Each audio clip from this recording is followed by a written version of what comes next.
Hello, boys and girls. We are reading What is the Declaration of Independence? And we are in chapter 3, and the name of this chapter is Blood in Boston.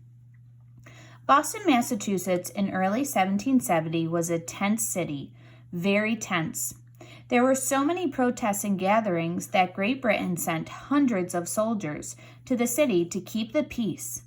Instead, seeing so many soldiers in their streets only made Bostonians even angrier. In late February, a crowd gathered at the home of a British tax collector. And if you remember, our last chapter was all about how the king was putting all of these taxes on the colonists. Rather than trying to calm down the colonists, an officer came out and fired his gun into the crowd. An 11-year-old boy named Christopher Sider was killed. All of Boston was shocked. Even the royal governor of Massachusetts, a man chosen by the king, was outraged. A record number of Bostonians attended the funeral. The sad event was as much a political protest as a time to mourn the death of a child. Only a week after Christopher Sider's funeral, a Boston merchant insulted a British soldier. The soldier struck the man with his rifle. In a flash, 200 Bostonians were at the scene. Then a few more British soldiers arrived. Suddenly the crowd began to throw sticks, stones, and snowballs at them. When one of the soldiers was hit, the others pointed their guns and began firing. 3 colonists died on the spot.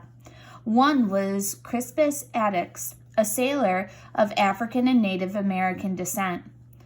Of the 8 wounded, 2 died within days. That brought the total number of colonists killed to 5. This tragic incident quickly became known as the Boston Massacre. Now, boys and girls, this is a really big point in history because they just came and they really created quite a scene with these British soldiers. It started off just throwing sticks and stones and snowballs, and then instantly it became that they were giving off fire from one to the next. And it fueled the colonists' hatred of the British. News of the massacre spread quickly.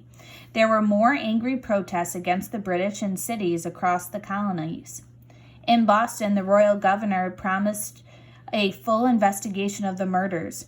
Even he knew that British soldiers had gone too far. 8 British soldiers were brought to trial for the murders. It was safe that they were among the most hated men in Boston. Probably many colonists hoped they would hang for their crimes, but the soldiers' lawyer was determined to see that they received a fair trial. Who was their lawyer? John Adams. Now, boys and girls, John Adams is going to be a really important figure in U.S. history. This may seem surprising since John Adams was very much against British rule. And indeed, many Bostonians were angry with Adams for defending the British soldiers. But Adams felt that everyone deserved to be fairly represented in court, so he took the job, even after getting death threats. In the end, the jury decided that the 6 of the 8 soldiers were not guilty. Only 2 soldiers were convicted of murder and executed. The trial made Adams an unpopular man in Boston. He lost a lot of clients and his family suffered. But right up until the day he died, Adams believed that he had done the right thing.